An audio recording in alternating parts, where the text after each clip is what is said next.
Donc, le docteur Christian Talchaleur est médecin généraliste et pratique la médecine holistique, c'est-à-dire qu'il prend soin des différents corps émotionnels, mentaux et spirituels. De formation naturopathe, homéopathe, acupuncteur, ostéopathe, chaman, psychothérapeute. Voilà, il a donc beaucoup de casquettes, ce qui fait que par rapport à tous ces regards, il a pu faire une synthèse de toutes des milliers de guérisons qu'il a pu observer pour faire vraiment proposer une stratégie globale de guérison et discerner quels sont les points communs pour avoir un accès plus facile aux guérisons. Il est expert de la médecine alternative, donc penseur avant-gardiste, conférencier, écrivain. Il a fait de nombreuses publications. Au moins, il a écrit une centaine de livres sur le thème de la spiritualité et de la médecine holistique. Donc, il y a des livres comme Sortez de l'hypnose collective, Respectez votre capital santé, Libérez votre folie douce. Et donc, dans tous ces livres, on va trouver un foisonnement d'outils et d'informations pour nous aider à rester en bonne santé. Voilà, donc avec sa compagne, Joanne Razanamae, il propose une formation sur les sous-personnalités psychoactives. Je pense que tous les deux vont nous en parler tout à l'heure. Voilà, je vous laisse la parole. Merci beaucoup.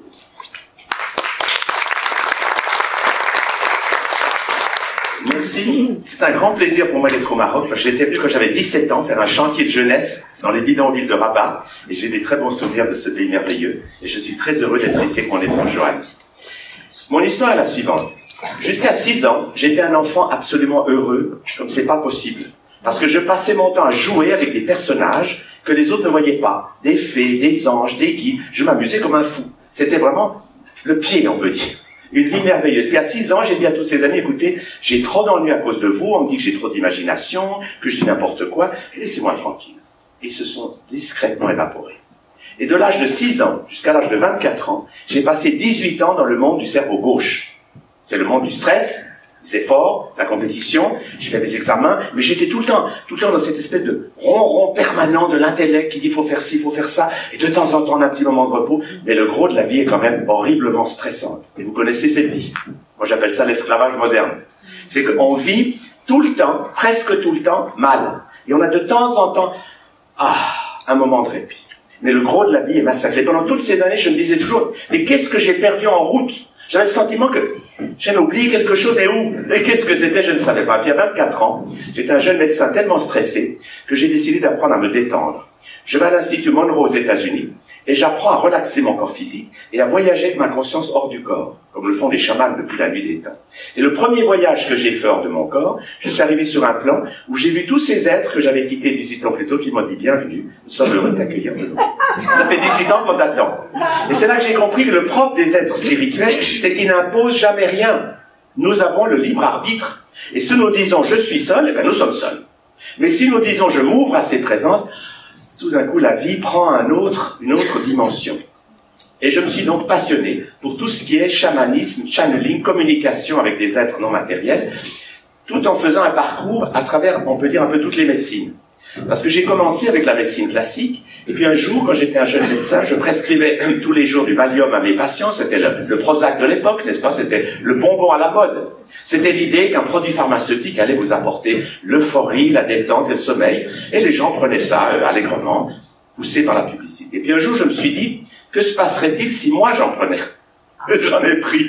Malheur à moi, enfin un jour j'étais complètement malade, j'étais déséquilibré, je voyais tout. Et j'ai tout d'un coup pris conscience, brutalement, que la médecine que j'avais apprise à la faculté, c'était comment prendre des gens malades et les traiter avec des médicaments chimiques pour qu'ils restent malades le plus longtemps possible. C'est une vision, et c'est quelque chose d'hallucinant aujourd'hui. La médicalisation de la société est un drame méconnu. Et pour donner un chiffre, aux États-Unis, où les statistiques sont très bien tenues, qui tue 500 000 personnes par année? Le cancer. Qui tue 600 000 personnes par année? Les maladies cardiovasculaires. Qui tue 700 000 personnes par année? La médecine. La médecine moderne est devenue un fléau pire que les maladies du passé. On est dans un monde hallucinant. Et les gens ne se sont pas rendus compte de ça, parce que 700 000 personnes par an, ça fait du monde. C'est 7 Airbus qui s'écraseraient au sol tous les jours de l'année. Alors, si ça se passait, on dirait qu'il y a un problème. Mais on ne l'a pas vu. Pourquoi? Ben, c'est l'histoire de la grenouille. Si vous prenez une grenouille, vous la laissez tomber dans l'eau bouillante, elle sort tout de suite. Mais si vous mettez la grenouille dans l'eau froide et que vous chauffez lentement, elle meurt ébouillantée. Eh bien, nous en sommes là, dans notre société moderne, c'est que nous n'avons pas réalisé qu'un peu de médecine, c'était génial, ça sauvait des vies, mais trop de médecine, c'est devenu un fléau absolument hallucinant. Et aujourd'hui, si vous avez un enfant, il risque beaucoup plus d'être malade et déséquilibré ou invalide à cause des interventions médicales, les vaccins et les traitements médicaux, qu'à cause des maladies. Nous avons changé de plan. Il y a eu une époque où le manque d'hygiène causait toutes sortes de maladies. Et on le voit parce que dans les pays qui n'ont pas d'hygiène, il y a encore ces maladies. Il y a même la peste à Madagascar, la diphtérie. Il y a des pays, les pays pauvres ont encore des maladies. Mais ces maladies ont quasiment disparu des pays où il y a de l'eau courante, des toilettes et un mode de vie qui ne permet plus à la maladie de s'installer. C'est toujours le fameux problème, quelle est l'importance du terrain par rapport à l'agression extérieure? Et la grande illusion de notre époque, la grande illusion collective, c'est d'avoir cru que la guérison allait venir de l'extérieur. Quand quelqu'un est malade, il dit « Monsieur le docteur, s'il vous plaît, on lui donne des médicaments » et il pense que les médicaments vont le guérir. C'est une illusion totale. La vraie vérité, c'est que la guérison vient toujours de l'intérieur. C'est le corps qui se guérit lui-même et c'est pas les traitements. Ceci, dans les traitements, il y a ceux qui vont aider le corps à faire son travail et ceux qui vont au contraire bloquer l'immunité. Et un des drames de notre société qu'on ne réalise pas, c'est que le propre de tous les produits chimiques, c'est que ce sont des immunosuppresseurs. Alors vous avez des gens qui sont malades parce que leur immunité est bloquée et on leur donne des produits qui baissent l'immunité encore un peu plus. C'est totalement illogique, irrationnel. Alors j'ai fait un parcours à travers les médecines aussi. Et puis un jour, après 7 ans de pratique, j'ai dit à mes patients, je ne veux plus soigner de malades. Si vous voulez rester malade, allez chez quelqu'un d'autre. Ah, ce que je veux, c'est vous éduquer à ce que vous deveniez votre propre médecin. Et la beauté de la médecine holistique, c'est qu'elle a un côté éducatif. Ça ne veut pas dire qu'on ne va pas soigner, et on ne va pas faire que ça. C'est le proverbe chinois qui dit si quelqu'un a faim, tu lui donnes un poisson, mais après tu lui donnes une canne à pêche. Donc mon axe de travail a été de donner aux gens des outils pour qu'ils deviennent leurs propres médecins, qui sachent gérer eux-mêmes leur santé. J'ai lancé le slogan, il y a 50 ans, de dire la santé, ça s'apprend. C'est une idée intéressante. C'est que la santé ne va pas venir de l'extérieur. C'est pas quelqu'un qui va vous donner la santé. Mais vous pouvez apprendre à l'avoir. Et la beauté du concept holistique, c'est que c'est en fait la médecine du passé. Les médecines anciennes, l'Ayurveda, la médecine chinoise, les Aztèques, les Mayas, c'était des médecines holistiques. Et puis aujourd'hui, on est dans une période où la médecine matérialiste, chimique, chirurgicale, allopathique, a pris le dessus du pavé. Mais son futur est très compromis, parce que les gens s'éveillent, et on va de nouveau aller vers une médecine holistique. Alors avant, ce que je vais faire, je vous préviens tout de suite, je vais vous faire participer. Parce que c'est très égoïste. Si des gens sont assis trop longtemps, moi je reçois des vibrations, vous voyez, de mécontentement. Alors voilà, pour toutes mes conférences, je fais bouger les gens, hein, pour que leur énergie circule. Et le premier exercice que je vais vous proposer, c'est un exercice très simple, pas si facile que ça, mais qui est pour nous délivrer de toute l'éducation immobilisante qu'on a eue. On a appris le contrôle, être bien élevé, à se tenir bien, oui papa, oui maman, mais du coup on bloque beaucoup de choses. Alors le premier exercice que je vais vous proposer, ça s'appelle la formule magique. La technique est toute simple. Vous allez vous lever un instant, et puis vous allez oser faire, tirer la langue et faire une grimace en faisant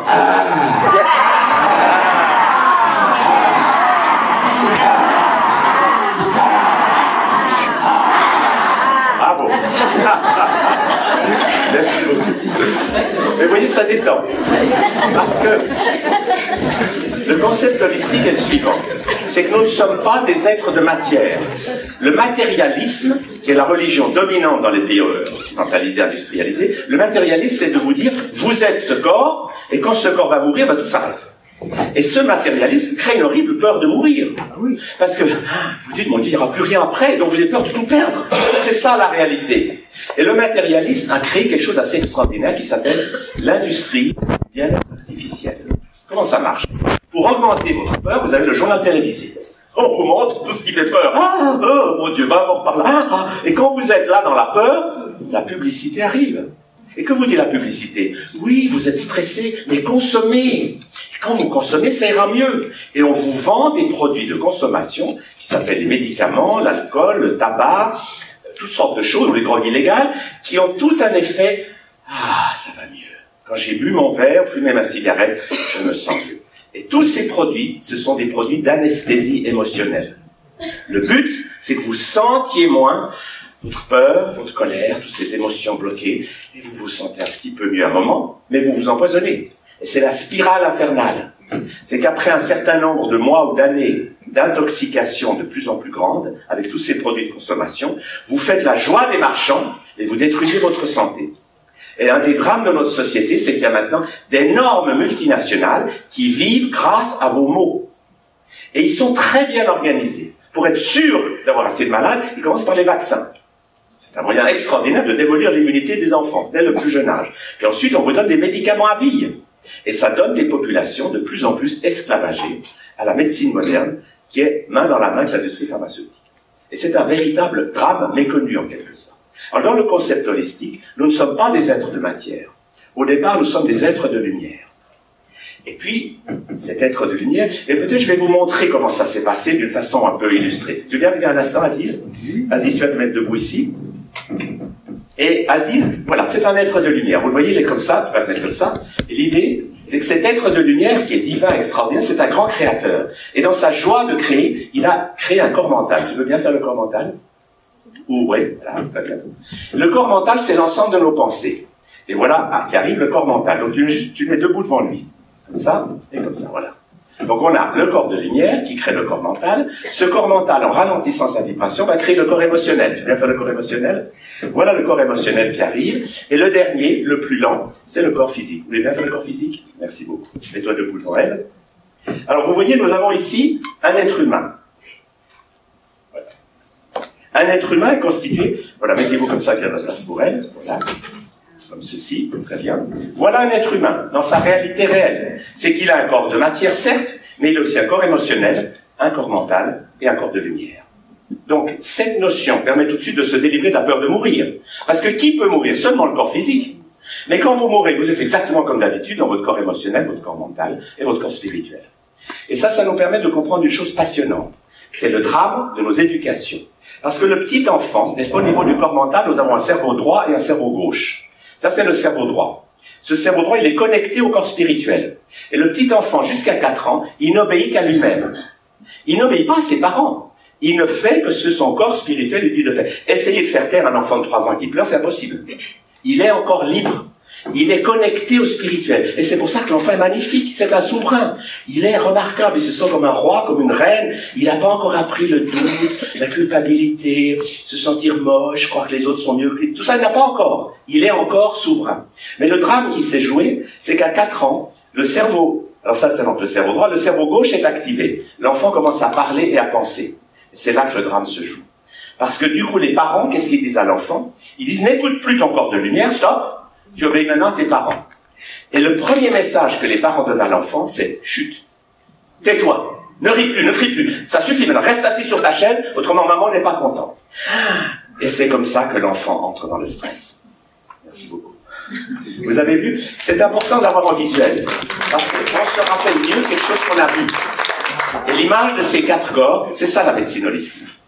Et ce que nous allons voir justement, c'est comment nous allons pouvoir nous occuper intelligemment des 4 corps.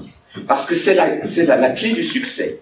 Moi, depuis 50 ans, je me suis passionné par les gens, non pas qui restent malades, mais par ceux qui guérissent. Je me suis promené avec mon micro, ma caméra, et quand il y avait une nouvelle maladie comme le sida, j'allais interroger ceux qui s'étaient guéris. Ça m'a valu beaucoup d'ennuis, parce que quand je racontais l'histoire, on me disait que j'étais un menteur. Parce qu'il y avait une époque où on disait tout le monde meurt. Les journaux vous disaient, il n'y a pas de survivants.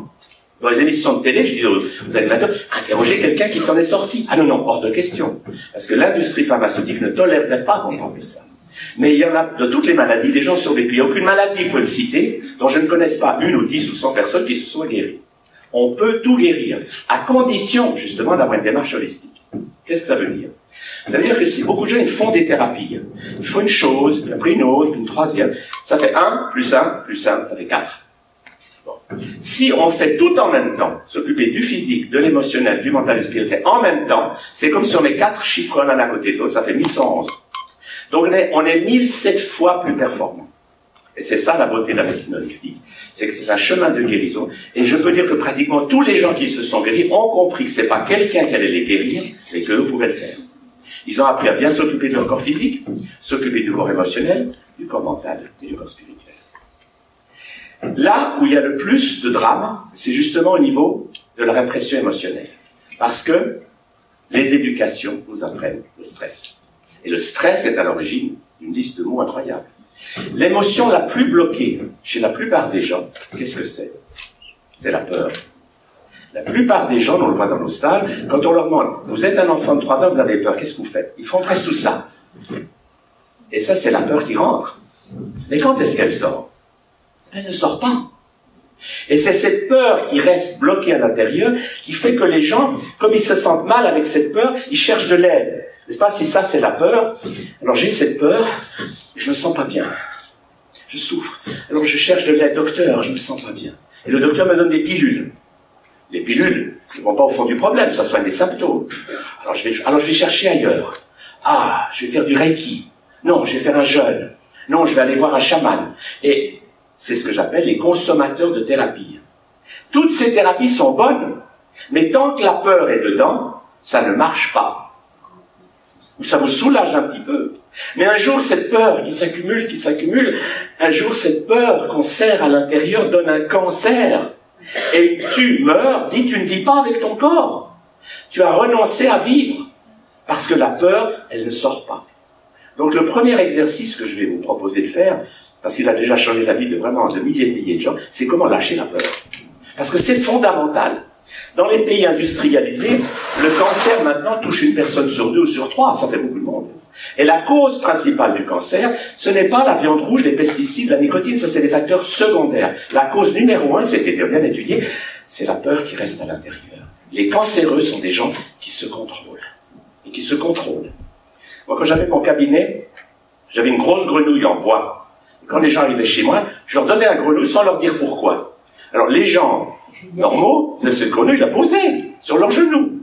Et les gens qui avaient ou le cancer ou qui allaient la voir, ils gardaient cette grenouille.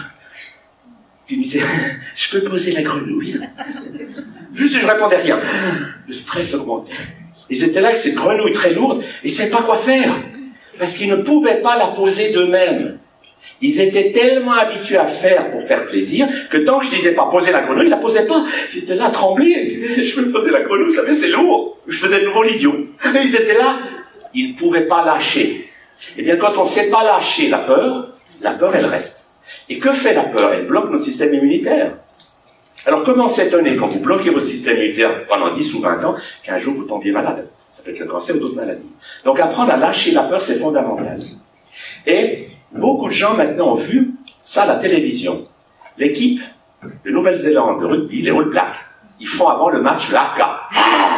Ils ont une danse tribale dans laquelle le concept maori, c'est qu'avant de jouer, on ne va pas y aller de la colère, de la peur ou d'autres émotions. On lâche tout. Donc on lâche nos émotions et ensuite on joue. Et comme après on est léger et détendu, on ne gagne pas parce qu'on va les avoir, on est les plus mauvais, on ne gagne pas dans la haine, on va les battre, on gagne parce qu'on est plus détendu. Alors lâcher la peur, c'est fondamental. Et pour ça, il y a un exercice tout simple. Et je vais vous proposer de faire l'expérience. Je l'explique d'abord, on va le faire ensuite après. L'idée est simple. Je vais aspirer la peur, je vais accepter la peur. La mienne d'ailleurs est celle des autres. Je me remplis de peur. Je me gonfle de peur. Et quand je suis plein de cette peur, plutôt que de me mettre à penser, oui, mais vous comprenez, c'est normal que j'ai peur parce que j'ai une enfance difficile, mon père m'a battu, non, je vais la lâcher. Et pour la lâcher, je vais tirer la langue, je vais faire un son et une lente expiration. Parce qu'on a vu que si on fait ha, ha, ha, ça sort moins bien. Donc je fais une très lente expiration, et en même temps, je laisse tout mon corps vibrer. Et puis je sens cette peur qui coule par ma langue, par le son, par mes yeux, par mes mains, par mes cheveux, partout, je la laisse sortir. Et quand je vais arriver à vide d'air, à la fin de cette longue expiration, je vais avoir, c'est un moment extraordinaire. Ça s'appelle le lâcher prise. C'est comme si, en lâchant, vous quittez le monde du contrôle et du stress. C'est comme vous dites, je connais ce monde. Toujours des efforts, toujours se donner de la peine, toujours faire plaisir aux autres. Je lâche. Et je lâche ma peur, et tout d'un coup, je suis en état de mort. Mais grâce à Dieu, vous n'allez pas mourir tout de suite. Mais quand vous serez dans cet état de lâcher prise, vous allez sentir que c'est votre corps qui s'occupe des choses. Parce que votre corps bénéficie d'une intelligence cosmique hallucinante. Regardez quand vous vous coupez, des milliers de cellules savent comment faire pour qu'en quelques heures, tout soit réparé. C'est l'intelligence fantastique d'un corps humain. Le corps humain est d'un génie colossal. Les médecins ont compris 2-3 petites choses du corps humain. Mais il y a des milliers de substances, de produits, d'interactions chimiques, qu'on ne comprend rien du tout. Comme disait Voltaire, les médecins sont des gens qui mettent des substances qu'ils connaissent à peine dans un corps dont ils connaissent pratiquement rien. Nous sommes très ignorants. Un corps humain, c'est une merveille fantastique que la nature met à notre disposition pour être heureux sur Terre. Mais encore faut-il bien le traiter. Et justement, il faut lâcher cette peur. Et vous allez sentir qu'au moment où vous avez lâché, votre corps va reprendre de l'air. Et là, vous allez sentir que, waouh, je respire. Vous savez, c'est la respiration de se sentir tout d'un coup présent. Moi, j'appelle ça le bonheur dans l'instant présent. Parce qu'on ne peut pas être heureux pour hier, ou pour demain. Il faut être heureux tout de suite. Mais on ne peut pas être heureux tant qu'on a cette peur qui nous ronge, et qui fait qu'on est là dans les soucis, les problèmes, et on cherche, on dit peut-être ça ira mieux l'année prochaine, ou peut-être ça ira mieux quand il y aura un changement que j'aurai trouvé. Bref, et c'est une vie ratée, parce qu'on est tout le temps dans la souffrance. Alors que quand on a lâché la peur, on respire, et c'est là qu'on va pouvoir sentir le flot de lumière qui nous fait vivre. Parce qu'en réalité, ce qui fait vivre un corps humain, ce ne sont pas les aliments. C'est le flot de lumière qui nous traverse. Et la preuve de ça, c'est qu'il y a maintenant plusieurs dizaines, peut-être même centaines de milliers de gens sur cette planète qui mangent plus que de la lumière. Moi, j'en connais au moins 20 comme ça. Ils mangent plus. Ils sont heureux comme tout, parce qu'ils sont nourris par ce flot de lumière. Donc, l'idée, c'est pas forcément de faire ça, mais c'est de comprendre que la lumière est notre aliment essentiel. Et quand on sent ce flot de lumière, alors tout d'un coup, on est nourri, on est bien. Et l'avantage, c'est que ce flot de lumière, qui passe à travers nous, quand on le sent, il nous permet d'éliminer instantanément les pensées négatives et les émotions négatives. C'est que si, parce que c'est le problème de beaucoup de gens, c'est qu'ils sont sensibles aux autres. C'est un problème de femmes, beaucoup de femmes ont cette sensibilité, elles sentent les émotions des gens, mais elles les absorbent, elles les gardent, et après elles tombent malades. Alors que les hommes, en général, ils essaient plutôt de se mettre en dehors de ça. C'est votre problème. Ils se mettent dans leur tour d'ivoire. Mais ils n'échappent pas au problème. Parce que les émotions vont quand même les infecter, mais sans qu'ils s'en rendent compte. Mais l'idée de base est simple. C'est que quand vous êtes avec des gens, c'est naturel que vous captiez leurs émotions. Mais il faut pouvoir les évacuer. Et c'est ce que font les gens qui ont du charisme.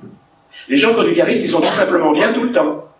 Que vous leur donniez des injures ou des compliments, ils prennent, ils lâchent, et ils restent bien. Mais ils ne sont pas vulnérables. Ils ne sont pas ni avoir peur des émotions des autres, ni en train de les prendre vers la fin de la journée d'être épuisés. Alors lâcher la peur nous permet de faire ça, de nous libérer et d'entrer dans un nouveau monde. Mon ami Kino le clown avait une jolie histoire pour ça. J'ai traité 15 ans avec un clown. On a beaucoup enseigné le rire. Les vertus du rire, on en reparlera. Et alors son histoire est très jolie. C'est belle maman qui arrive chez son gendre avec 2 valises. Le gendre fait « C'est la peur qui rentre !» Et belle maman dit « Non, mon gendre, je ne viens pas chez vous, je pars en vacances. » Et le gendre fait « Oh !» C'est la peur qui sort. Alors je vous invite à vous lever, et on va tous ensemble apprendre à lâcher la peur. Donc vous allez voir que tout le monde n'aura pas la même durée d'esprit. Quand vous arrivez à vite, mais vous allez sentir ce qui se passe. L'important, c'est de sentir qu'il y a un avant et un après. Et vous allez voir à quel point le stress... Alors on inspire tous ensemble.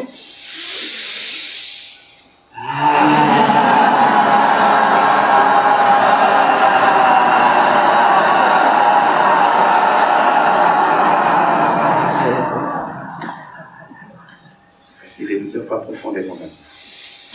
Fermez les yeux. Sentez votre corps vivant. Sentez que la lumière le nourrit. Votre corps de lumière est là. C'est votre plus proche ami. C'est votre âme sœur, c'est votre parent. C'est un être extraordinaire de puissance, de lumière. Et il vous envoie chaque instant sa lumière. Cette lumière, elle coule à travers vous. Et vous la laissez couler jusqu'au centre de la terre. Puis elle remonte à travers vous. Elle retourne vers le corps de lumière. Et vous avez un double courant d'énergie, de lumière qui vous traverse. Et quand vous sentez cela, alors vous pouvez vraiment apprécier votre corps, nourri, vivant. Et en signe d'appréciation, laissez un sourire se dessiner sur vos lèvres. Ce sourire de Bouddha qui dit merci. Et la gratitude, l'appréciation d'avoir un corps, nous permet de voir que le présent, c'est un cadeau. Je suis là, je suis vivant. Et mon corps, quelle magnifique cathédrale. Et il est traversé à chaque instant par cette lumière de vie. Et quand je sens ce flot, je n'aurai plus besoin de stocker quoi que ce soit. Je suis libre, indépendant. Je suis qui je suis. Et je sens qu'avec ce flot de lumière, je suis immortel, éternel et sans limite.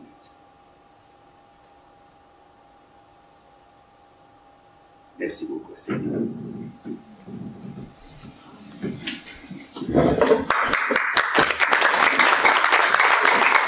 Alors, faisons un petit parcours dans les nécessités du corps physique. Là, je vais juste donner quelques idées clés. Il y a des choses qu'on sait déjà, c'est qu'un corps humain doit bouger. Un corps qui reste assis toute la journée, ça va pas. Donc, quoi que vous fassiez, bougez.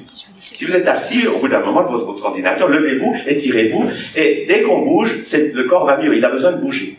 Ça, c'est un point élémentaire. Mais, il faut que ça soit agréable. Il n'y a pas besoin de faire des sports de compétition. Il faut bouger pour le plaisir. Et on va le voir après comment on peut danser d'une manière qui libère. Au niveau de l'alimentation, moi, quand j'ai fait mon premier livre, il y a 50 ans à peu près, j'avais le souci suivant, c'est que je ne voulais pas écrire des choses dont j'aurais honte l'année d'après. Parce que bon, dans beaucoup de livres, vous savez, on écrit quelque chose, puis on voit 2 ans plus tard, on a dit des sottises. Alors, pour éviter ça, je me suis branché sur les lois universelles de l'alimentation humaine, et j'ai appris ça grâce aux Esséniens. Les Esséniens, c'était ces communautés qui vivaient du temps du Christ, et qui étaient des thérapeutes. Et ils avaient la connaissance de ces lois universelles.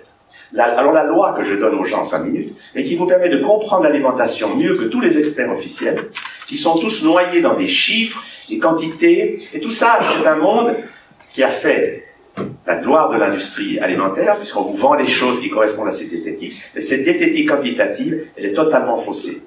Elle est totalement artificielle. La diététique qualitative, c'est simplement de savoir ça. C'est la règle de l'alimentation d'un être humain. C'est la règle des 3 V. Le premier V, c'est le V de végétal. Le corps humain a été construit par Mère Nature ou par Dieu le Père, si vous savez dire ainsi, pour manger des végétaux. Et plus on mange de produits animaux, quels qu'ils soient, viande, produits laitiers, œufs et même poissons, plus on mange de produits qui viennent de l'animal, plus on est malade. Et aujourd'hui, c'est prouvé par d'énormes études qui sont totalement irréfutables. Simplement, vous ne connaissez pas ces études, parce que tout simplement, la presse n'en parle jamais. Parce que la presse est aux mains des multinationales. N'est-ce pas? Et on ne va pas vous dire des choses qui feraient marcher moins les ventes de tout ce qu'on vous vend. Mais la réalité est là. Les chiffres sont là. D'énormes études, comme le projet Chine, du professeur Campbell aux États-Unis, il étudiait des Chinois pendant de nombreuses années avec des gros ordinateurs. Ils ont regardé le rapport entre l'état de santé des gens et ce qu'ils mangent.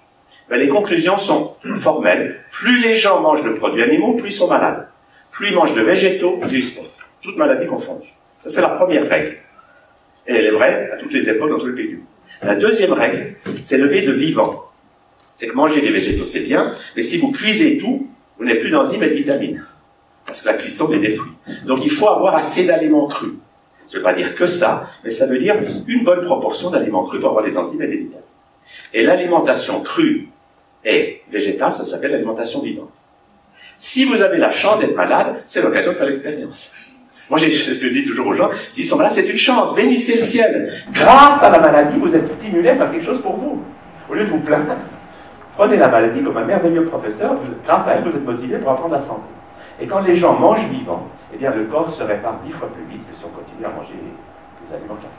Et c'est une expérience à faire. Et puis, il y a un troisième V qui est très sympathique, c'est le V de varier. C'est que manger vivant, c'est bien, mais il ne faut pas que l'alimentation vivante fasse de vous un mauvais convive.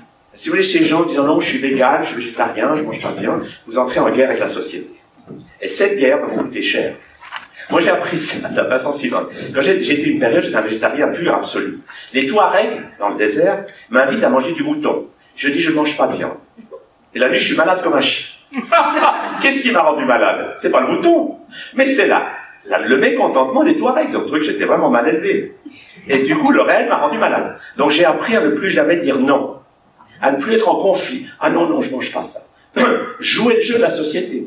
Ceci dit, il y a moyen de le faire en souplesse. Vous n'êtes pas obligé de tout manger. Vous pouvez jouer avec ça, mais l'idée, c'est n'entrez pas en conflit avec des gens à cause de raisons alimentaires. Parce que ça fait des drames. Moi, j'ai eu un jour un téléphone du consul de Belgique. Il me dit, Dr Chahine, nous frisons l'incident diplomatique. Ah, je dis pourquoi? Écoutez, ma femme est venue apprendre à faire germer des graines chez vous. Maintenant, aux diplomates, elle ne sert plus que des graines germées. Alors, ils ne sont pas contents du tout. Alors, j'ai dit, passez-moi votre femme, je lui ai passé un savon. Qu'elle fasse des graines germées pour elle et pour vous, c'est bien. Mais qu'elle oblige tous les gens à entrer dans son système, non. Il ne faut pas que l'alimentation devienne une source de conflit. Parce que dans trop de familles, on voit ça. Madame, tout d'un coup, découvre des choses, commence à apprendre. Elle rentre à la maison, arrête, je te fais plus jamais de steak, c'est la guerre. Soyez conciliants. Et c'est ça le V de varier. C'est un éloge de la mobilité. C'est que si vous êtes malade pendant un temps, faites de l'alimentation vivante. Puis une fois que vous serez guéri, vous ferez une fête. Et là, vous pourrez apprécier la joie d'être mobile.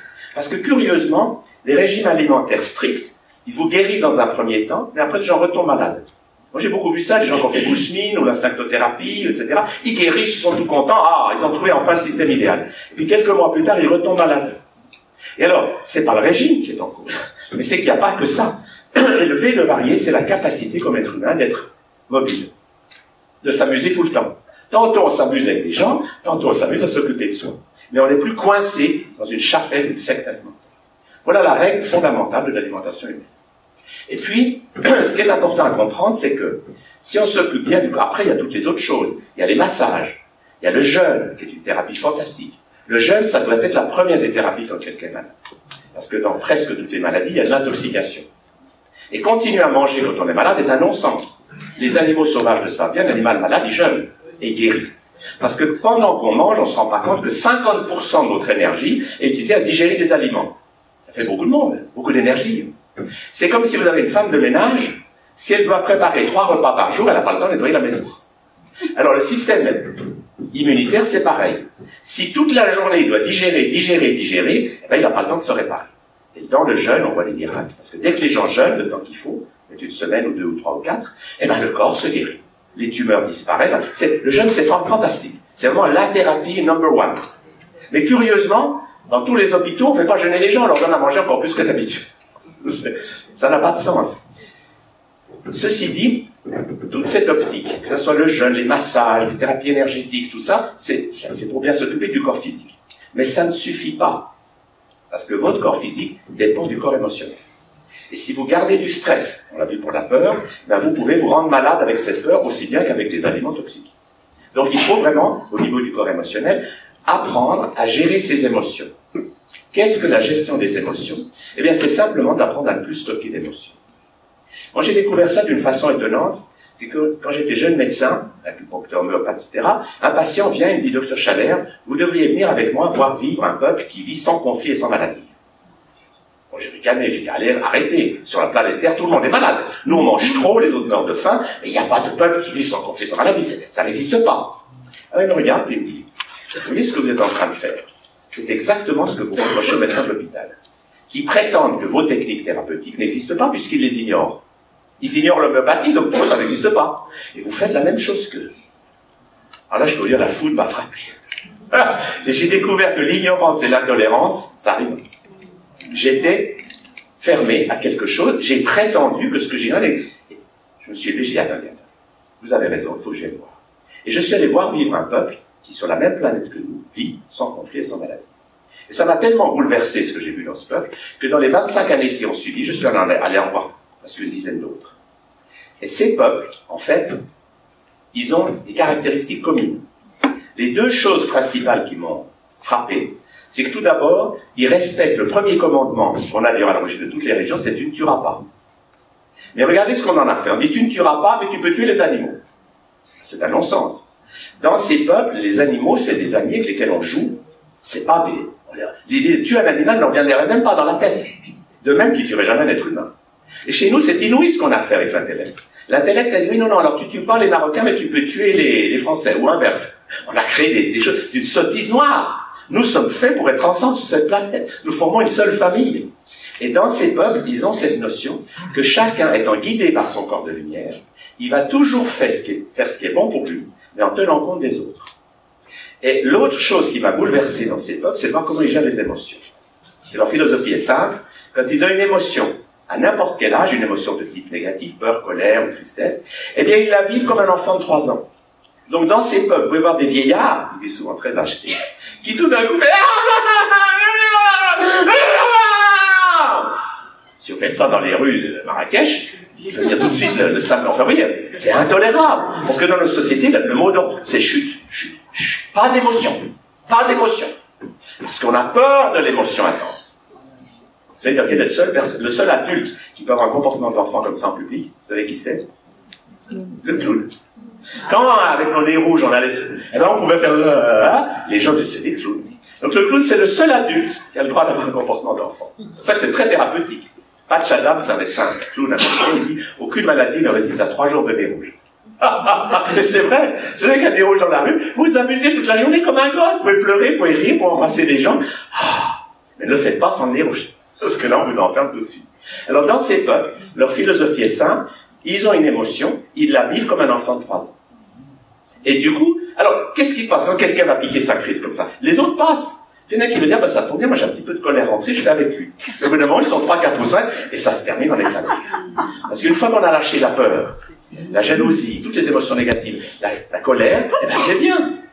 Et regardez bien ce qui se passe, c'est que quand vous êtes bien, il n'y a plus de conflits possibles.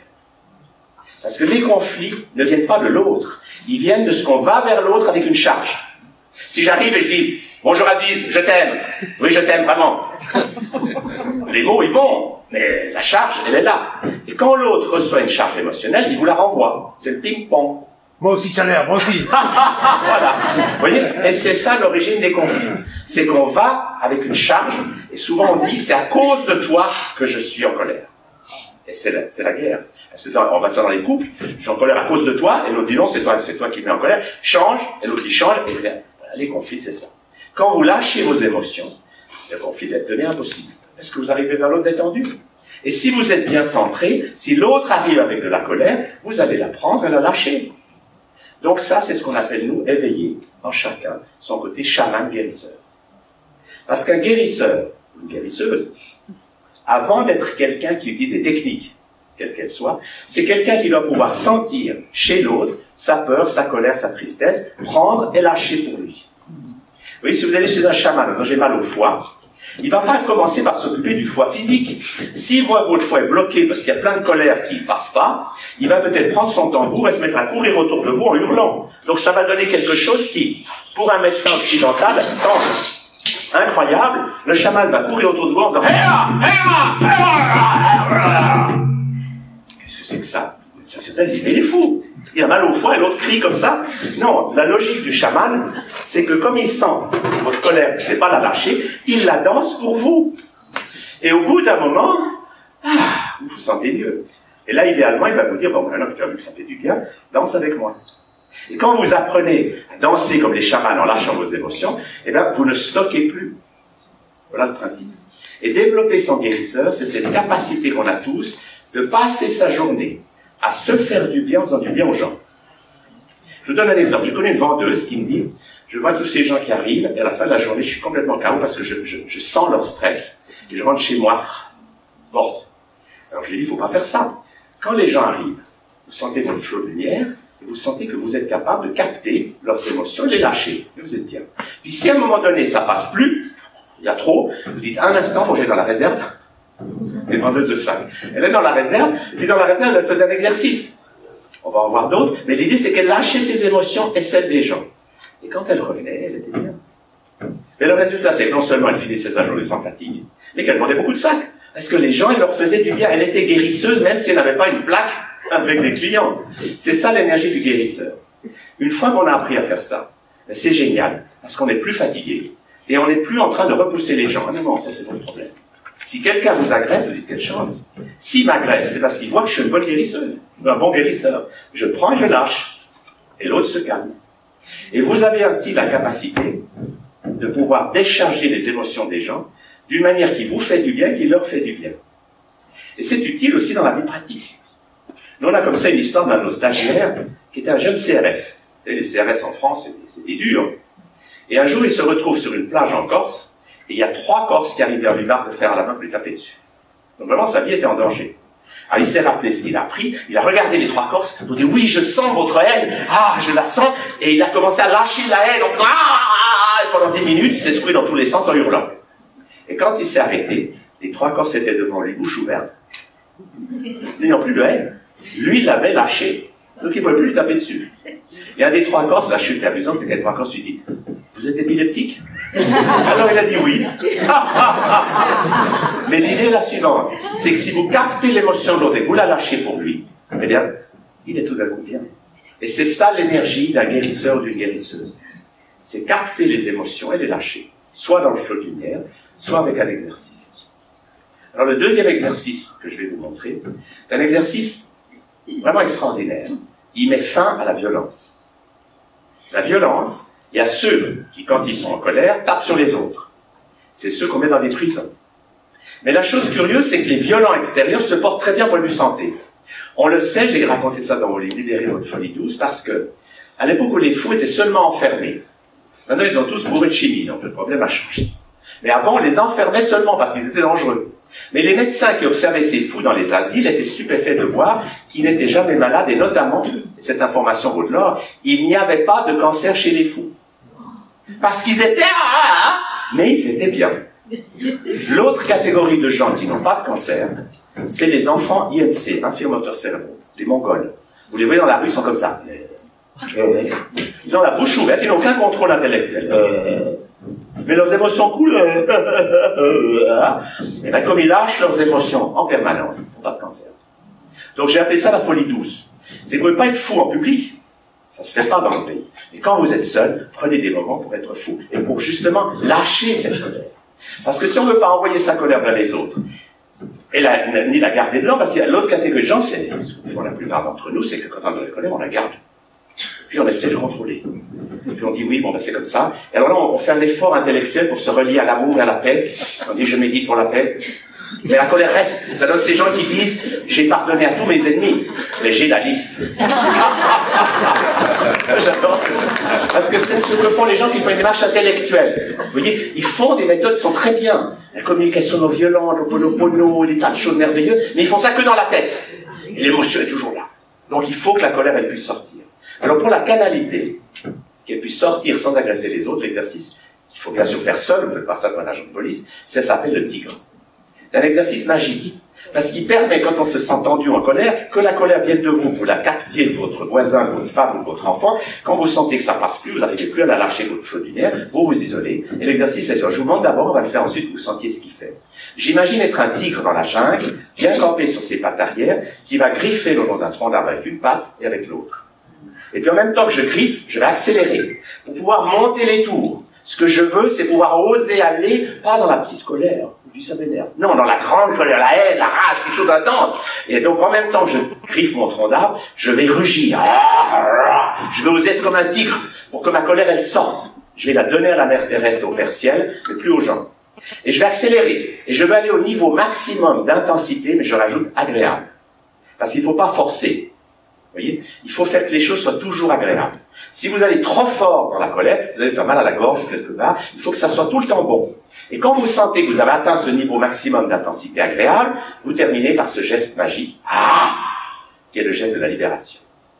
En fait, tant qu'on a de la colère à l'intérieur, et qu'on ne la voit pas, on est une victime. Alors on souffre. Et pour de la victime, elle dit, je n'ai rien à faire. Parce que mon mari me bat, ou parce que les impôts me courent après. La victime, elle souffre. Et sa colère est bloquée dedans. Et si vous rencontrez une victime et vous lui dites, mais vous êtes en colère, elle va dire, non, je ne suis pas en colère du tout, je suis seulement impuissant. Mais la réalité, c'est que la victime est pleine de colère, mais qu'elle l'a tellement enfouie qu'elle ne la sent même plus. Alors l'idée, c'est qu'il faut qu'elle sorte, cette colère. Mais tant que la colère est bloquée dedans, si vous voulez méditer, vous reliez à l'amour, ça marche pas. Parce que la colère vous passe. Parce que beaucoup de gens font, ils disent, médite. Moi, je médite, mais la colère qu'elle a fait, l'intellect continue à tourner en rond, il n'y arrive pas. Donc il faut libérer. Et là, je n'invente rien. Bouddha, avant d'entrer dans le nirvana, il a fait le lion. L'acceptation des émotions. Parce que si j'accepte pas l'émotion, je peux pas la lâcher.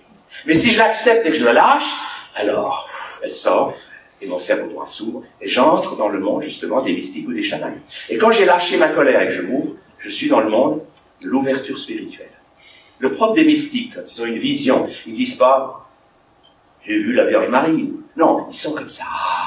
La bouche ouverte, les yeux vers le ciel. Ils sont dans l'ouverture. En France, il y a cette jolie tradition des 100 ans de Provence, c'est des 10 personnages. Et un de ces personnages, c'est Loup Ravi. C'est le Ravi. Il dit, oh bonne mère, oh que la vie est belle, ah mon Dieu, j'en peux plus de bonheur, je suis ravi. C'est l'extase spirituelle. Mais cette ouverture spirituelle, vous ne l'aurez jamais tant que la colère est là. Parce que c'est bloqué, et quand c'est bloqué, c'est l'intellect qui tourne. Et qui dit, oui, mais c'est normal que je souffre, parce que... Alors je vais vous faire l'exemple du tigre, levez-vous un instant. Et nous allons tous ensemble faire le tigre. Alors écartez-vous un tout petit peu pour être auprès de quelqu'un. Voilà, allons y va.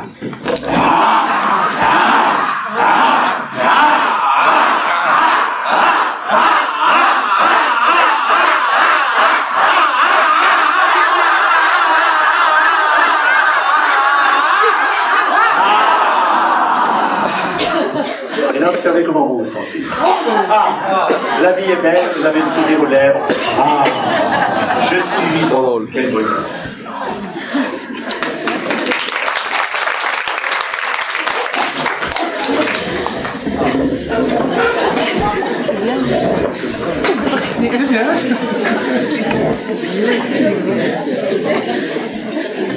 Vous voyez, moi en conférence, j'adore faire cet exercice, parce qu'après les gens sont détendus. On est comme... Vous voyez, on a envie de parler, on est de nouveau vivant, on n'est plus coincé. Et puis la beauté de cet exercice, c'est que vous pouvez le faire pour vous, mais vous pouvez le faire pour ceux qui ne savent pas le faire. Et je vous donne une anecdote. J'avais enseigné, c'était il y a 45 ans, je crois, dans une conférence. J'ai dit aux gens, vous pouvez le faire pour vous et pour ceux qui sont bloqués dans leur colère. Et il y avait dans la salle le prince Aboudin Aga Khan, qui à l'époque était au commissaire pour les réfugiés. Et le lendemain, il devait diriger des négociations entre des Juifs et des Palestiniens. Ça devait durer 5 jours. Ils étaient comme ça. On fit toujours pareil. C'est vous qui avez commencé, non c'est vous. C'est vous qui devez changer, non c'est vous. Toujours pareil. Alors lui, qu'est-ce qu'il a fait? Chaque fois que la tension montait, entre les protagonistes, il disait pause, 5 minutes. Il allait aux toilettes, il faisait le tigre. Mais je dois rajouter que le tigre, on peut le faire sans crier. Parce qu'à l'ONU, il ne pouvait pas crier. Alors on peut le faire sans mettre le son. Donc comme il ne pouvait pas crier, il faisait... Donc on souffle, on fait vibrer les cordes vocales et on met pas le son. Comme ça, on peut toujours le faire dès qu'il y a des toilettes. Crier, on ne peut pas toujours. Alors il allait aux toilettes, il faisait le tigre en disant je lâche leur colère, leur haine, puis mon énervement aussi parce qu'il me casse les pieds. Il revenait dans la salle, reprenons. Et à la fin de la première journée, où il est allé faire 10 ou 12 fois le tigre aux toilettes, ses ennemis atterrés se sont tombés les bras en pleurant, ils ont résolu le problème. Et les négociations qui devaient durer 5 jours étaient terminées à la fin du premier jour. Voilà la puissance du tigre. C'est que le tigre vous donne un outil fantastique pour aider ceux qui ne savent pas faire. C'est fantastique, c'est vraiment puissant. J'ai aussi connu une femme comme ça, qui était très opposée à ce trait sur les émotions, et puis qui un jour, on a vu l'intérêt, parce qu'elle s'occupait de délinquants, c'était une juge de Marseille. Et quand elle a vu que les délinquants s'approchaient de leurs émotions, elle a commencé à leur enseigner. Quand il y avait un détenu à la prison des Baumettes qui commençait à être en rage, les geôliers l'enfermaient dans sa cellule, allaient la chercher. Alors elle regardait par l'œilleton, elle voyait le type qui était là, plein de colère, elle disait, oh là là, il s'est pas lâché. Alors elle dans la pièce d'à côté, elle faisait le tigre pour lui. Elle se faisait ouvrir la porte. Elle disait au détenu, il y a 5 minutes, elle était très en colère. Et puis maintenant, ben non. Alors elle disait, vous savez pourquoi? Il paraît que les premières fois, ils avaient des yeux comme des soucoupes. Elle disait, parce que c'est moi qui ai lâché votre colère. Ça alors? Elle leur disait, est-ce que vous avez envie d'apprendre à le faire? Elle leur enseignait le tigre. Mais le résultat, c'est que dans la prison des Baumettes, les rixes ont disparu. Et que quand elle arrivait, ça j'aurais voulu filmer la scène, parce que tous les détenus dans le barreau, ils l'accueillaient en disant « Ah! Ah! Ah !» Elle avait une standing ovation. Parce qu'elle avait enseigné à ces gens comment lâcher leur colère sans se taper dessus et sans agresser les gardiens. C'est un exercice puissant pour ça. Parce que c'est la fin de la violence. Réfléchissez, si assez d'êtres humains font ça, on n'a plus de guerre. Les guerres, c'est toujours quand on estime que c'est l'autre qui doit changer et que s'il ne veut pas faire, on se tape dessus. Là, quand on fait le tigre, on se libère, on libère les autres. Et ça, c'est notre futur. C'est de ne plus stocker la violence et ne plus l'envoyer sur la tête des autres.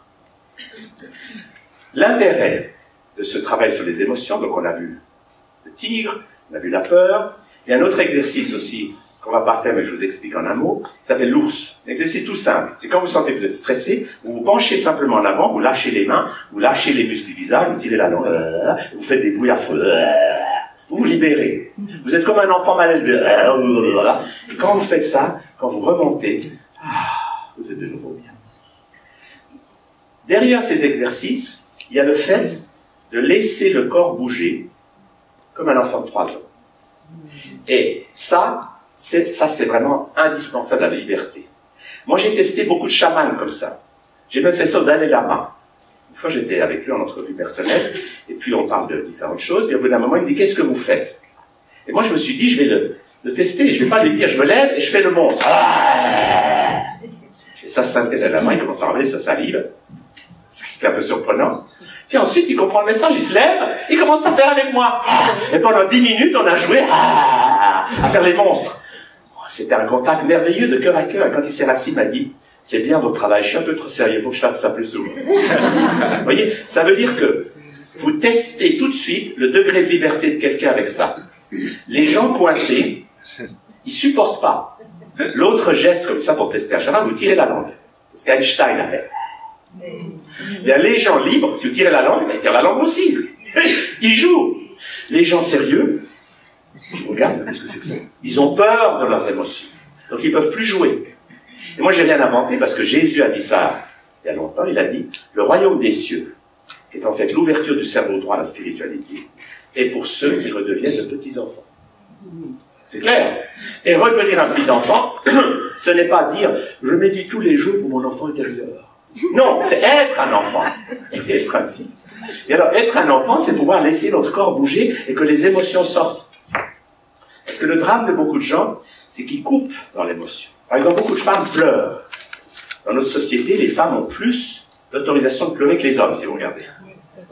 Mais, il faut pleurer d'une manière qui libère. Moi, les femmes me disent, mais je pleure beaucoup, docteur, j'arrête pas de pleurer, j'ai compris pleurer comment? Mais elles pleurent d'une manière qui libère. Par exemple, elles font, ben, ça, c'est pleurer en boucle. Le propre du petit enfant de 3 ans, c'est qu'il fait jamais 2 fois la même chose. Donc la clé de la libération, c'est que le son qui sort change tout le temps. Et que le corps bouge d'une manière qui n'est plus structurée par l'intellect. Donc on va laisser sortir un son et laisser le corps bouger. Et là, on se libère. Le drame, par exemple, de beaucoup de femmes, c'est qu'elles ne voient pas que derrière leur tristesse, il y a de la colère. Parce que la colère, pour les femmes, c'est interdit. Pas un homme en colère, on tolère. C'est un homme. Mais une femme en colère dans notre société, ça se fait pas. D'accord? Alors l'idée est la suivante, c'est que si vous allez dans la tristesse, vous allez à un moment donné toucher le fond. Regardez un petit enfant, il est triste. Puis au bout d'un moment, il en a marre. Il en a assez d'être triste. Quand vous êtes dans le désespoir, à un moment donné, c'est pénible. Vous voulez plus y rester. Et là, vous touchez la colère. Donc quand vous allez au fond de la tristesse, il y a de la colère. Et à ce moment-là, quand vous touchez cette colère, vous la laissez sortir. Et quand vous avez dépollué votre tristesse et votre colère, qu'est-ce qui reste? Il reste toute la joie. Parce que notre nature fondamentale, c'est la joie. La paix, l'amour qui coule à travers nous. Tout le reste, c'est des fabrications de notre intellect. La peur, c'est notre intellect qui la fabrique. Parce qu'il nous a dit, il faut avoir peur. Peur de ci, peur de ça. La colère aussi. C'est des choses qui viennent de nos idées. Quelqu'un qui est ouvert à la vie, il n'a pas besoin d'être en colère. Mais quelqu'un qui a des idées que c'est pas normal, il ne va pas faire comme ci, etc., ben, il a des émotions qui stagnent. Donc c'est vraiment extraordinaire d'apprendre à les fluidifier. Et la bonne nouvelle, c'est qu'au moment où on peut faire ça, soit avec un exercice, soit en laissant le corps bouger comme un enfant de 3 ans, et ben, au bout de quelques instants, on est de nouveau centré. On se sent bien. Et là, notre cerveau droit peut s'ouvrir. Parce que pour ouvrir le cerveau droit, on ne peut pas le faire tant que le cerveau gauche tourne. Tant que le cerveau gauche vous dit ta, il vous répète les problèmes, etc., vous êtes avec vos problèmes, je vais méditer, ça ne marche pas. Parce que la clé pour calmer l'intellect, c'est qu'on ne le calme pas avec des pensées. On le calme en libérant les émotions. Regardez les petits-enfants, c'est ce qu'ils font. Ils lâchent leurs émotions et après ils s'endorment partout. Ils n'ont aucun problème de sommeil. Parce qu'ils savent lâcher leurs émotions. Il y a beaucoup d'adultes, comme ils ne savent plus lâcher, ils ont le petit train-train dans la tête qui tourne, je vais dormir, j'arrive pas, ils font des insomnies. Enfin, ils ont une vie difficile. Parce qu'il faut lâcher. Vous voyez le principe. Mais quand vous êtes bien lâché, on va lâcher d'une autre façon. Je vais vous proposer de faire le bon. Levez-vous un instant. Là, l'exercice est très amusant. Vous allez tout simplement imaginer que vous êtes un monstre affreux et qui ose l'être. Comme vous allez voir d'autres monstres, c'est amusant. On s'encourage à oser être mal élevé, à tirer la langue, à faire des bruits, à oser être affreux. Allons-y pour les monstres.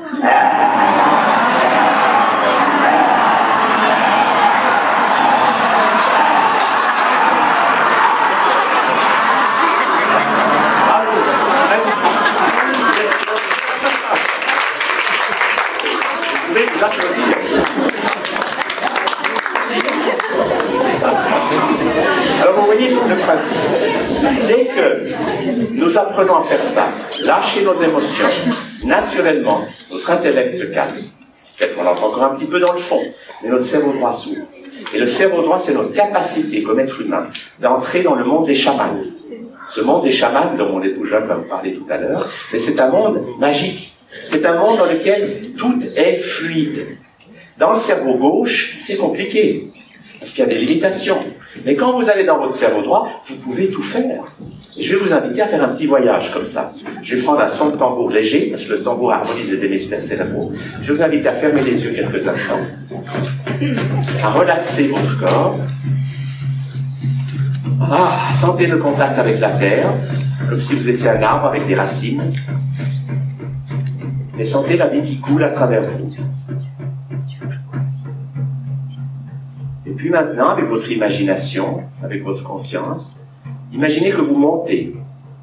Vous montez à travers l'espace. Vous êtes de plus en plus léger, de plus en plus libre. Et vous arrivez maintenant dans un magnifique paysage de nature. C'est ce qu'on appelle le jardin du cœur. Et dans ce paysage de nature, vous pouvez tout créer. Vous êtes comme un enfant. Personne n'est là pour lui interdire quoi que ce soit. Tout ce qui vous plaît, vous pouvez le créer. Et notamment dans ce jardin du cœur, les animaux sont vos amis. Voyez avec quel animal vous avez envie juste maintenant de jouer. Et jouer avec lui, sentez comme c'est bon. Et quand vous jouez avec cet animal, alors vous entrez dans cette fraternité. De sentir à quel point l'animal vous apprend la vie naturelle. L'animal est toujours vivant. Et il ne stocke jamais d'émotions. Il lâche ses émotions tout de suite. Il n'est jamais ni coupable, ni rancunier. Il est dans l'instant. Et il vous enseigne l'art de vivre. Heureux, instant par instant, dans le mouvement. Le propre des animaux, c'est qu'ils bougent. Et vous bougez avec cet animal. Et c'est bon. Et puis cet animal vous mène jusqu'au bord de la rivière du jardin du cœur. Vous faites le contact avec l'eau. Vous êtes l'eau. L'eau qui coule, qui danse, qui chante. Et l'eau vous enseigne l'art de la fluidité. Comme l'eau, vous coulez. Et vous vous transformez. Vous êtes tantôt vapeur, tantôt neige, tantôt pluie. Et dans cette unité avec l'eau, vous vous libérez de toutes les rigidités, les immobilités de l'intellect. Vous retrouvez la vie fluide. Puis vous sortez de l'eau, laissez le soleil vous sécher. Et vous voyez que là, devant vous, posé sur un rocher ou sur la branche d'un arbre, il y a une robe blanche. Un tissu très doux. Elle est juste à votre taille. Et quand vous êtes habillé avec cette robe blanche, qui est le symbole de l'initiation,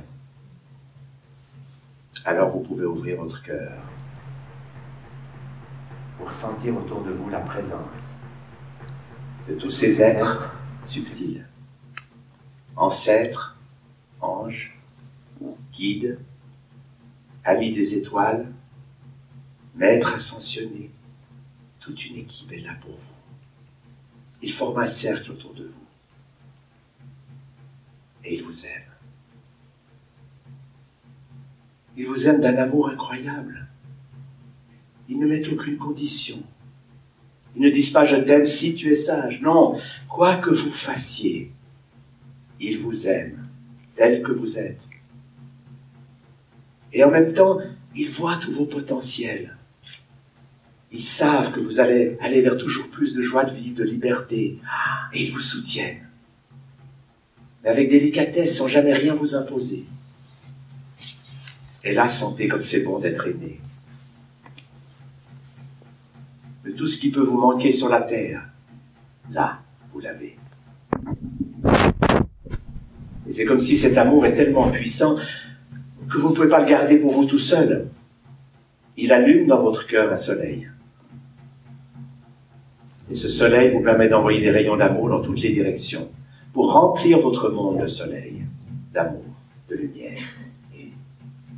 Et vous voyez que plus vous recevez d'amour, plus vous en donnez. Plus vous en donnez, plus vous en recevez. Vous êtes dans un monde où la pénurie n'existe pas, où l'abondance est sans cesse croissante. Et puis nourri par ce contact, montez plus haut encore, pour aller à la vitesse de la pensée jusque vers votre corps de lumière.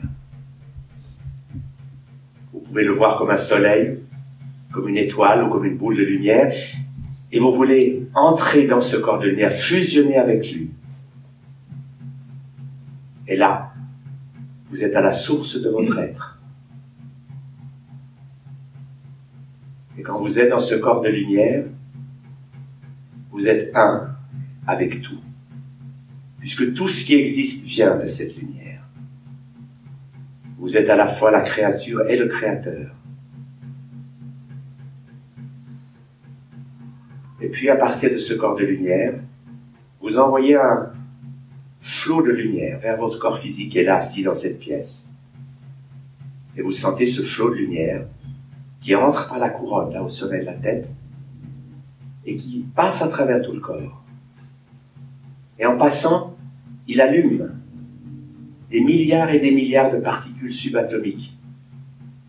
Et du coup, vous sentez qu'il y a un corps de lumière à l'intérieur même de votre corps physique. Et la particularité de ce corps de lumière, c'est qu'il est un flot. Il est tout le temps nouveau. À chaque millième de seconde, il est nouveau. Et cette conscience vous libère de toutes les croyances intellectuelles qui vous bloquent, qui vous font vivre en souffrance, dans l'immobilité. Quand vous sentez ce flot de lumière, alors, la vie est là. Et la vie chante à travers vous. Vous êtes à la fois la flûte, c'est le corps physique. L'air qui passe à travers la flûte, ce souffle, c'est le flot de lumière. Et vous êtes le flûtiste qui souffle, c'est le corps de lumière. Et dans cette conscience d'être à la fois le corps, le flot de lumière et le corps de lumière, alors vous pouvez sentir que la vie devient musique, devient création, émerveillement, joie de vivre, de partager.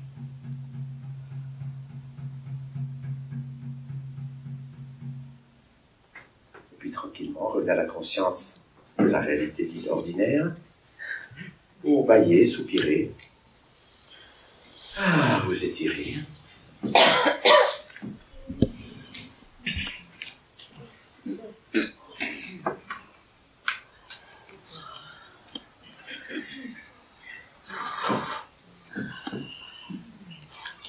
Voyez-vous, ce qui est merveilleux dans ce travail, c'est que tous les enseignants spirituels, les chamans, les guérisseurs, finalement, fonctionnent avec le même cadre. C'est que nous sommes beaucoup plus qu'un être de matière, que nous pouvons apprendre, non seulement à nous relier à notre corps de lumière, mais à tous ces êtres spirituels qui nous entourent. Et ça donne une vie beaucoup plus agréable que quand on est enfermé dans la prison des croyances intellectuelles. Le monde des croyances intellectuelles, moi j'appelle ça la basse-cour. C'est les poules dans le poulailler, qui picorent un petit grain de maïs, mais qui ont des ailes, mais qui ne volent pas. Et le drame, c'est que les gens du poulailler, quand ils voient passer un aigle, ils sortent la kalachnikov. Les gens du système détestent les gens qui sont des libérateurs. Il y a toujours eu de ce conflit. Depuis l'Atlantide, les guérisseurs dans sa spirituelle disent aux gens, vous êtes libres, vous êtes heureux, Dieu est en vous, vous n'avez pas besoin de choses extérieures. Et puis les gens du pouvoir, qu'ils soient politiques ou religieux, ils veulent surtout pas de ça. Ils veulent que vous viviez dans la peur et l'ignorance spirituelle afin qu'ils puissent vous contrôler. Et ils jouent à ça toute la journée. Il faut qu'ils vous fassent peur. Pour que vous soyez comme ça, vous dites j'ai peur. Alors on donne le pouvoir à ces autorités. Et avec le pouvoir, ces autorités vous contrôlent, vous prennent tout votre argent et vos vies, et vous êtes des moutons qu'on mène à l'abattoir. Il y en a quelques-uns qui se révoltent, les moutons noirs. Eux, le système est très bien organisé. On les élimine d'une façon ou d'une autre, et la roue continue à tourner. Mais tous ceux qui sont des éveilleurs dérangent le pouvoir. Et c'est pour ça que, quand on travaille là-dedans, on voit qu'on a tous eu plusieurs vies. Parce que le corps physique meurt, mais comme notre corps émotionnel, notre corps mental, notre corps spirituel, ils vont dans la lumière, puis ils regardent ce qu'ils ont fait en disant, ouais, ben là, dans certains personnages, voilà, j'étais bon, mon homme d'affaires était super. J'en ai écrit un très beau livre là-dessus, qui s'appelle Nos personnages intérieurs. Et la deuxième partie est extraordinaire, c'est des gens qui, de l'au-delà, voient leur vie. Mais ils les voient pas en juge, je veux dire, j'étais mauvais. Ils voient là où ils étaient bons, et là où ils n'ont pas réussi, ils n'ont pas développé. Il y a par exemple un banquier suisse qui s'est dit, ouais, comme homme d'affaires, j'étais super. Mais j'ai jamais laissé mon enfant jouer.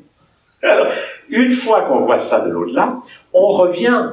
On revient pas parce qu'un Dieu nous punit. On revient parce qu'on dit, j'ai bien développé tel domaine, et tel autre, je n'ai pas développé. Et un des problèmes, c'est que souvent, on a des personnages qui sont restés bloqués dans l'inconscient.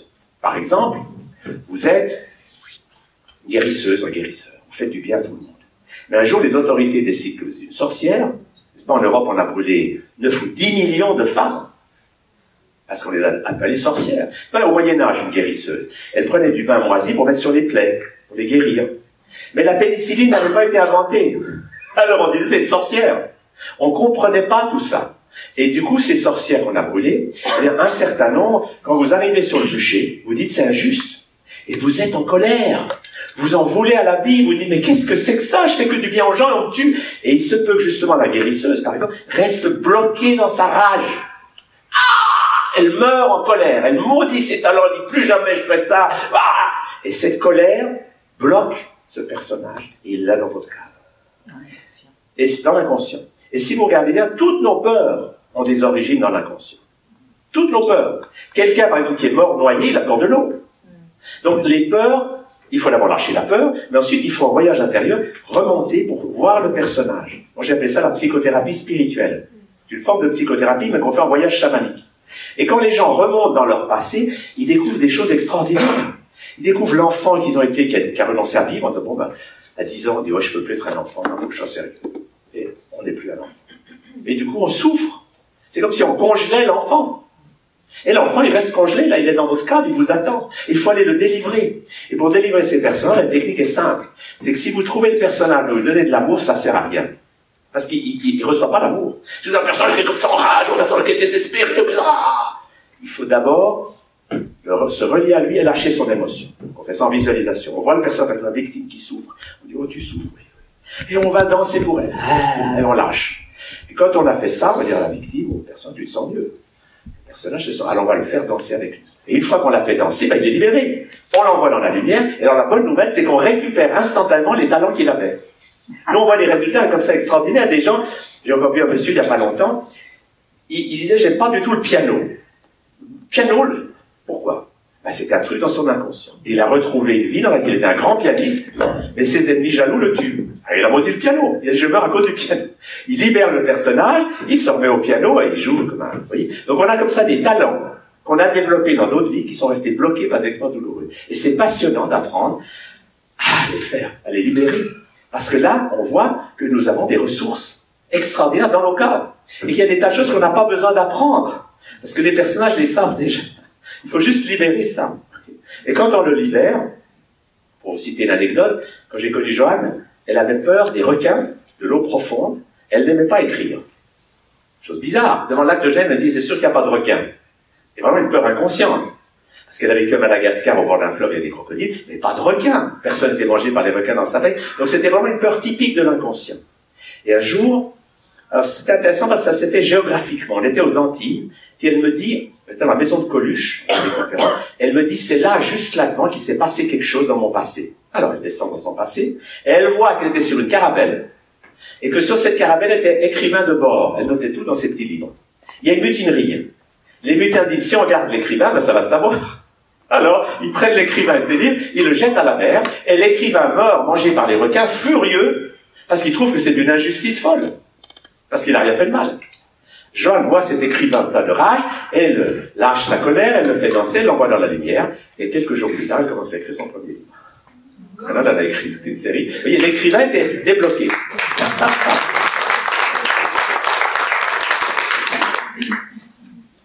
Est-ce qu'on peut prendre 5 minutes de questions? Oui, faisons ça. Peut-être ça permet de préciser un point ou un autre. Qui veut poser une question? Là. Oui? Il y a même un micro, c'est génial.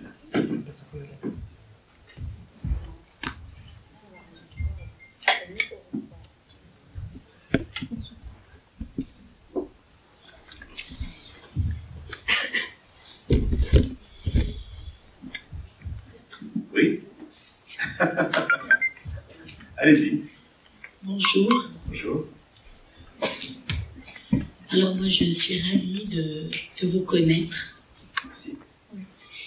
Et est-ce qu'on pourrait voir comment vous libérez un enfant intérieur bloqué? Oui. L'émotion d'un enfant intérieur bloqué. Tout à fait. Alors, la plupart d'entre nous, nous avons appris à l'âge de 4 ans à mettre l'enfant de 3 ans au placard. Nous sommes devenus sérieux, obéissants, on fait ce qu'il faut pour plaire aux autres, et l'enfant sauvage est bloqué. Et pour le débloquer, il faut simplement ouvrir la porte et le laisser vivre. Et si vous avez besoin de modèle, allez voir des enfants de 3 ans. Ils sont encore totalement libres. Un enfant de 3 ans, il est libre. Il pleure quand il a envie de pleurer, il hurle quand il a envie de hurler. Il est sauvage. Il est vivant. Donc il faut réapprendre. Parce que libérer l'enfant intérieur, c'est justement ouvrir la porte puis dire, alors ma petite chérie, je t'ai enfermé depuis longtemps, hein. Elle va vous dire, je suis dans mon placard. Alors vous allez me dire, apprends-moi. Et vous allez l'imiter. Ah, elle va vous enseigner. Et pour les parents qui ont la chance d'avoir des enfants de 3 ans, c'est génial. Parce qu'au lieu de laisser les discipliner comme vos parents ont fait avec vous, au lieu de laisser les conditionner, non, ça suffit, hein. Maman ne t'aime pas quand tu es en colère comme ça. Alors tu arrêtes. Vous entrez dans le stress. Vous allez jouer avec eux. Vous avez un professeur magique à la maison. Le petit enfant, c'est un professeur de vie juste. Parce qu'il ne sait ni mentir, ni douter, ni critiquer, ni comparer. Il n'a pas tout ça, il est vivant. Et si les parents l'imitent, ils font avec lui, quel bonheur. À la fois pour les parents, parce qu'ils réapprennent à être des enfants, et puis pour les enfants, ils ont enfin des parents vivants. Parce qu'un des drames, quand on remonte dans l'inconscient des gens, c'est qu'on a tous souffert. Vous êtes vivants, vous êtes entourés de statues qui vous disent, ça suffit maintenant, hein.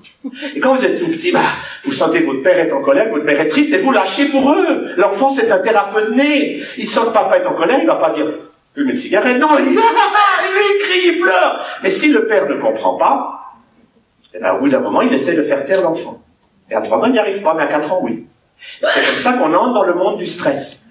Mais au moment où on comprend ça, alors on va pouvoir libérer nos mémoires, et on va pouvoir avoir des moments où on est un enfant. Parce que le propre d'un enfant, c'est d'être libre. Et c'est ce que nous avons perdu avec nos éducations. Avec l'intellect qui prend le pouvoir, plutôt que la guidance spirituelle. Voilà. Oui? Oui, bonjour. On va rester dans la libération des émotions. Je vais en libérer une, la colère.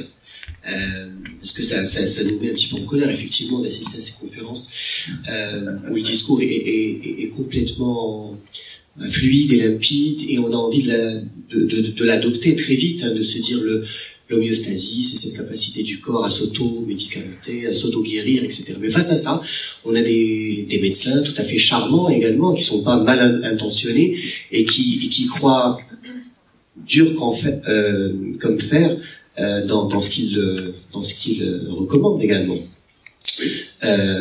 Alors je vais jouer mon rôle de fouteur de merde. J'aimerais voir des réactions plein de médecins. J'ai toujours voulu faire ça. Y a-t-il des médecins dans la salle et qu'ont-ils à dire face à ça? Et merci. On va pas faire un débat là-dessus, mais c'est vrai que faut bien comprendre ce que c'est que les études de médecine. C'est un conditionnement. C'est exactement comme l'armée. On vous apprend à penser d'une certaine manière. Et ce que vous devez faire, c'est répéter. Donc vous perdez totalement votre indépendance. Grâce à Dieu, il y a maintenant beaucoup de médecins qui, après leurs études, mais en Suisse, par exemple, la moitié des médecins utilisent des techniques avec leurs patients qu'ils n'ont pas appris à l'hôpital. Ça peut être l'homéopathie, la moitié des médecins. Tout simplement parce que la demande a changé. Le médecin qui dit « taisez-vous, avalez des antibiotiques et c'est tout », c'est fini ce monde. Les gens disent « non, vous voyez, ils ont une autre demande. Donc du coup, le corps médical est obligé d'évoluer. Alors il y en a qui veulent rester pur et dur, faites ce que je vous dis, taisez-vous, mais ceux-là, au bout d'un moment, ils perdent leur clientèle. Parce que les gens veulent un dialogue. Et le dialogue, c'est qu'on va communiquer. Qu'est-ce que vous en pensez? Il y a une loi, d'ailleurs, en France, la loi Kouchner, c'est que le médecin doit vous informer avant de faire quelque chose, et vous devez être clairement informé des avantages et des inconvénients. Il doit vous donner cette information. Mais il y a un domaine où la loi Kouchner n'est pas appliquée du tout, c'est les vaccins. Les vaccins, c'est une mesure incroyable. C'est tout le monde la même chose. Mais si vous réfléchissez bien, regardez autour de vous, il n'y a pas deux êtres humains pareils. Or, il n'y a pas deux êtres humains qui ont le même système immunitaire. Maintenant, l'immunologie, depuis 50 ans, Pasteur peut-être ne savait pas ça, mais maintenant, l'immunologie, on sait bien ce que c'est la compréhension de comment marche l'immunité. Eh bien, chacun est différent. Par conséquent, une mesure appliquée à tous, c'est une mesure qui vient d'un intellect perturbé, c'est absolument aberrant. C'est comme si on vous disait, mesdames, la pointure moyenne des Marocaines, c'est le 37. Donc toutes les Marocaines, 37. Oui. Mais il y en a beaucoup qui ont mal aux pieds. Vous voyez, la médecine doit toujours être quelque chose d'être humain, être humain. Si un médecin disait, tous les patients ont de l'aspirine, on dirait, ça va pas. Ben, les vaccins, c'est une grande erreur de notre société. C'est la croyance que la même mesure appliquée à tous allait pouvoir fonctionner. Ben, je suis désolé, ça marche pas. Moi, j'écris des livres là-dessus depuis 50 ans. Les les vaccins c'est inutile, inefficace. Toutes les preuves sont là. Grâce à Internet, maintenant, on peut avoir accès à ça. Si vous regardez Internet, vous allez sur mon site, j'ai mis des tas d'articles là-dessus. On a toutes les preuves que ce ne sont pas les vaccins qui ont fait diminuer les épidémies.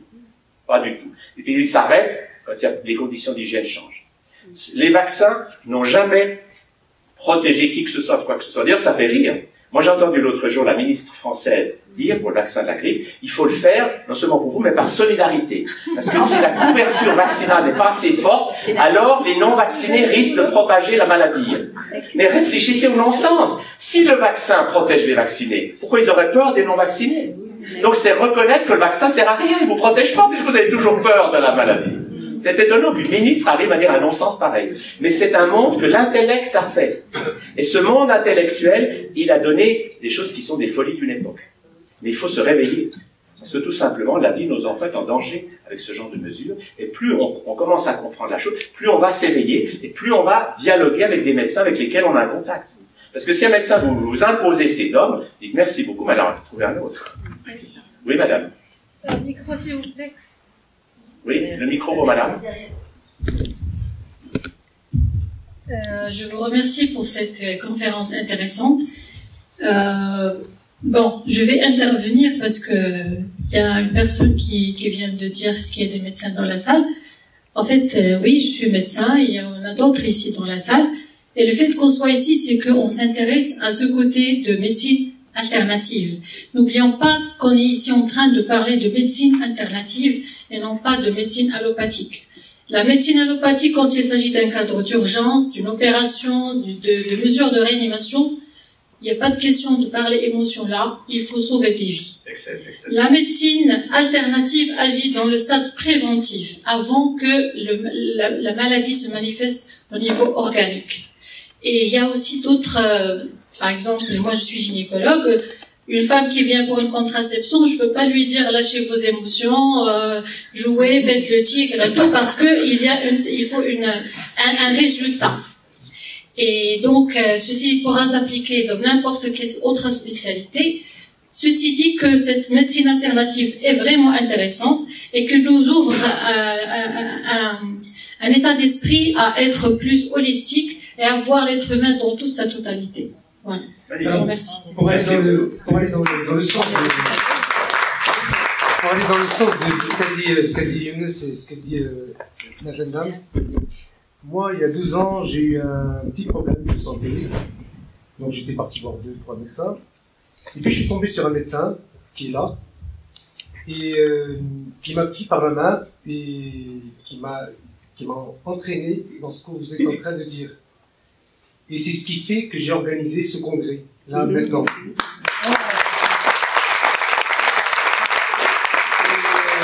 Je tiens à lui rendre un hommage, il est ici, il s'appelle Dr Jamil Mikenen, et c'est quelqu'un que j'aime, et j'aime beaucoup.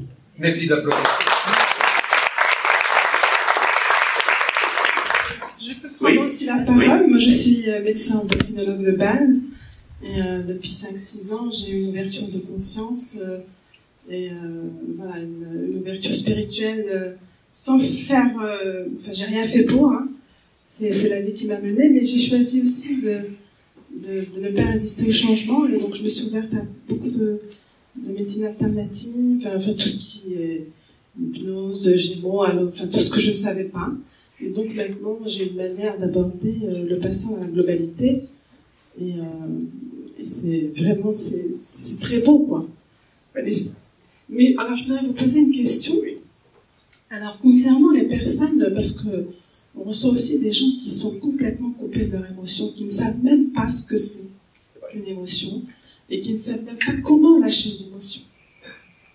Tout à fait. Ils font toute une sorte, en fait, c'est une très bonne question, et c'est pour ça qu'il faut y aller progressivement. C'est comme une éducation. Il faut donner aux gens des choses simples pour qu'ils puissent faire l'expérience. Par exemple, l'exercice de lâcher la peur, c'est très simple. Que ça fait quelque chose. Et souvent, quand quelqu'un commence à débloquer ses émotions, par la peur, ou l'ours ou le tigre, peu à peu, il découvre qu'il en a beaucoup plus qu'il ne croyait. Vous voyez? Je vais peut-être terminer par cette anecdote. C'est une vieille... non, parce que le temps nous est trop limité. Cette anecdote est la suivante. C'est une vieille dame de 88 ans qui vient me trouver avec des rhumatismes. Elle ne peut presque plus marcher. Le professeur l'a dit, la chaise roulante, c'est pour l'année prochaine. Elle marchait avec ses cannes. Elle me dit, vous pouvez me guérir du rhumatisme? Alors je dis, moi, je ne vais pas vous guérir, c'est vous qui allez le faire. Et je peux vous dire comment les gens qui guérissent font. Première chose, changez votre alimentation.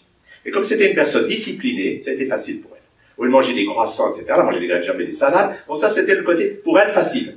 Je dis, le deuxième élément, ça c'est le côté physique. Au niveau émotionnel, il faut comprendre ce que c'est que le rhumatisme. C'est de la colère entrée. C'est que pour ne pas vous mettre à cogner des gens, vous vous bloquez. Pour que votre violence ne risque pas de faire de dégâts.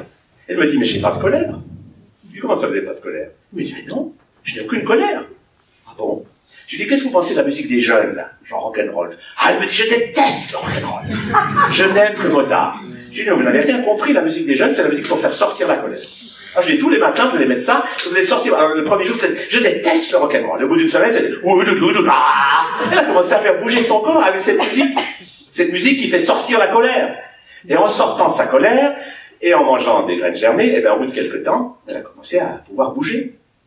Elle a tellement bien bougé que quelques mois plus tard, elle a 90 ans. Une année plus tard, elle a fait un baptême de l'air en L-Delta. Et elle était tellement souriante que du coup, il y a un journal qui a fait sa couverture de ce visage souriant de cette femme avec son casque qui fait son baptême de l'air en L-Delta à 90 ans.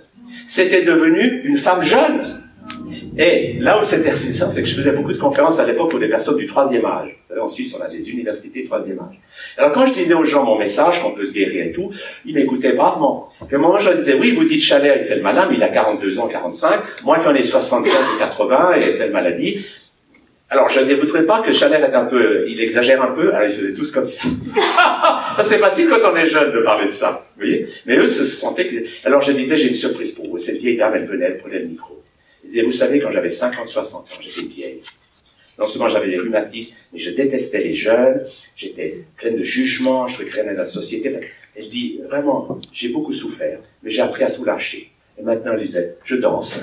Elle commençait à danser sur la scène. Elle dit, je vais en discothèque, je m'amuse, je voyage, je suis une jeune fille heureuse. Et les gens se levaient pour lui faire une standing ovation. Parce que c'est ça la bonne nouvelle. C'est qu'il n'est jamais trop tard pour avoir une enfance heureuse et pour se guérir. Tant qu'on est vivant, c'est toujours possible. Mais il faut avoir une démarche holistique. Et pour conclure, j'aimerais vous proposer un dernier exercice, qui est très sympathique. C'est le concept suivant. Beaucoup de gens disent, quand je serai heureux, je rirai. Eh bien, il rit jamais. Or, le rire, c'est un moyen extraordinaire d'être tout de suite heureux, parce que quand on rit, notre cerveau fabrique toutes sortes de substances de bien-être, comme de la morphine, alors l'euphorie, et il fabrique même de la marijuana. Alors c'est dommage de voir des jeunes qui fument des pétards, qui coûtent cher et qui les empoisonnent, alors qu'on peut faire tout nous-mêmes. Le rire, c'est une formidable thérapie. C'est que quand vous riez, vous fabriquez vous-même vos médicaments et toutes les drogues illégales. Alors la technique est très simple. On va le faire dans un instant. Tout d'abord, pour faciliter le rire, on fait les marionnettes. Parce que ce geste enlève le stress.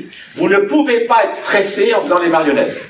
Parce que quand vous faites les marionnettes, ça ouvre le cerveau droit, et la tragédie du cerveau gauche devient la comédie du cerveau droit. Moi, j'ai fait ça à déprimer. Une fois, il me dit, vous savez, ça fait 10 ans que je suis déprimé. Alors, j'ai dit, continuez votre histoire en faisant les marionnettes. Il continue. La dépression. Il était mort de rire. Quand on fait les marionnettes, c'est ce qu'on fait quand on a un bébé. Oui. On communique par télépathie. Et une fois qu'on fait les marionnettes, ça ouvre déjà le cerveau droit. Et l'étape d'après, c'est qu'on va rire. Et on va simplement inspirer, et on va laisser le rire sortir. En ne laissant pas la partie de vous qui dit, qu'est-ce que c'est que ça? On ose rire, allons-y. Inspirez.